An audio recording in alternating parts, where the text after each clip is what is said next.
Okay, let's go ahead and do a quick recap of the breakout trades on EMD here. It's the mid-cap 400 futures. Some of you are new to the trading room here, so we're trading the June contract. It is $10 a tick.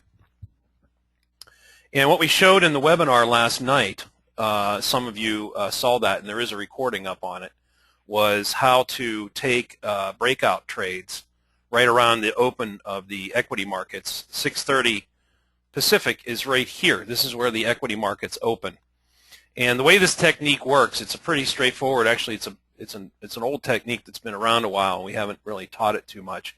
Is you want to go, you have what's called kind of a look back period here. What you do is you look back at the pre-market session, and you can see that the markets, all the equity markets were doing that. They were kind of consolidating in a tighter range. You had a swing high way over here.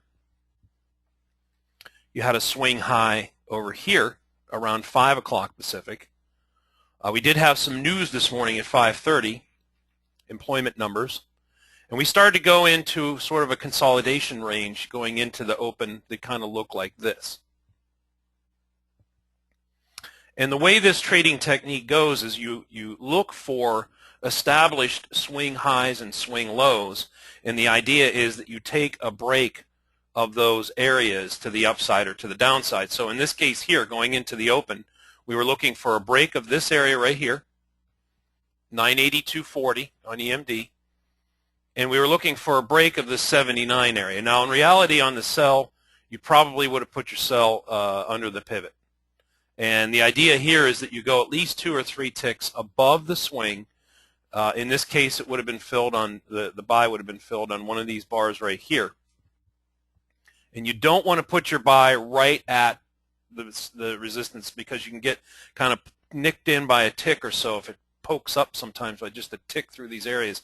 You want to make sure you want it to clear it and sort of break out with some vigor to it. So you really want to go at least 3 ticks above the swing and 3 or 4 ticks below here. You want to make sure it breaks concisely in either direction to get in. Don't put it right on it, because you can get nicked in and then it falls back in the soup and you're chasing it and you get stopped out.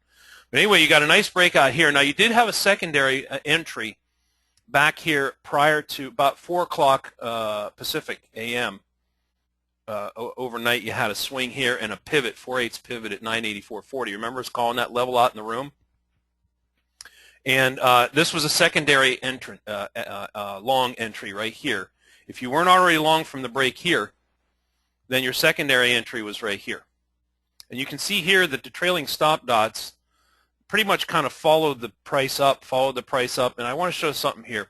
And this is what we also show in our webinars, is see how the market pulls back here a couple of times and just sort of nicks the stop dots by a tick or so?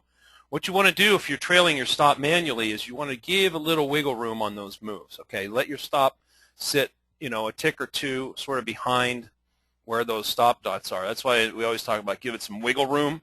That's what we mean by that.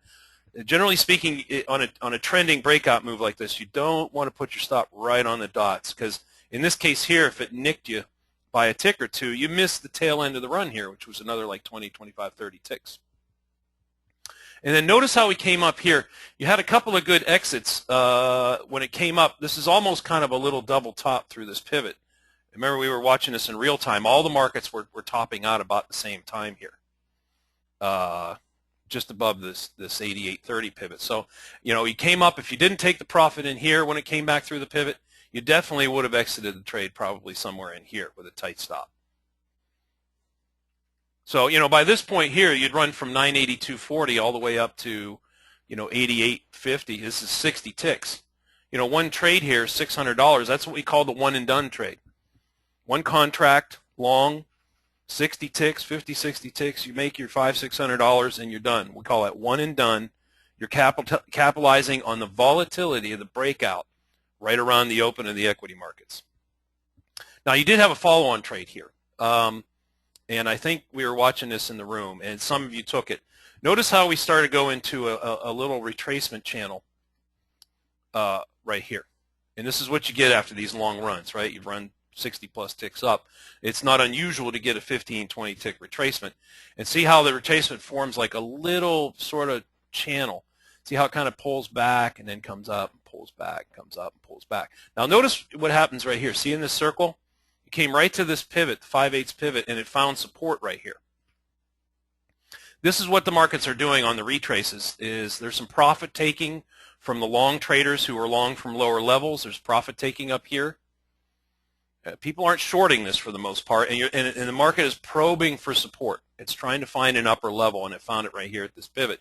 Now when this bar specifically came up through here, this little shelf, this constituted what we call resumption of buying in an uptrend. This was your chance to get back in on a what we call a yellow bar probe trade to support. And you got one more shot to the top, and then here was your triple top chance to get out. So that was the one follow-on trade. And sometimes you get these, sometimes you don't. The other thing is sometimes, like on the Russell, for instance, it retraced much more deeply. Sometimes if the bars turn red and it goes deeper, that's called a deep probe. Yellow bar probe is when they turn yellow, and then, of course, the regular bar probe is when they stay blue. But you didn't have to take a follow-on trade. This could have been your one and done. We like that in the morning. You know, it's been, it used to be, you know, we wait 5, 10, 15 minutes after the open for some kind of break, you know, to get in, to avoid that choppiness right around the open at 6:30 here. But lately, literally within a minute or two, here's 6:32 right here. I mean, within just a couple of minutes of the market open, you pretty much had to have your buy here. Now, it took a little while to get up here. You can see this is 6:40, so here we're 10 minutes into the day. So this secondary buy area was still a good buy area. You still caught probably, I don't know, about 40 ticks of that move out of the 60-tick move. You missed the initial 20 ticks here, but that's okay. This was still a good trade. All right, so that's the one and done.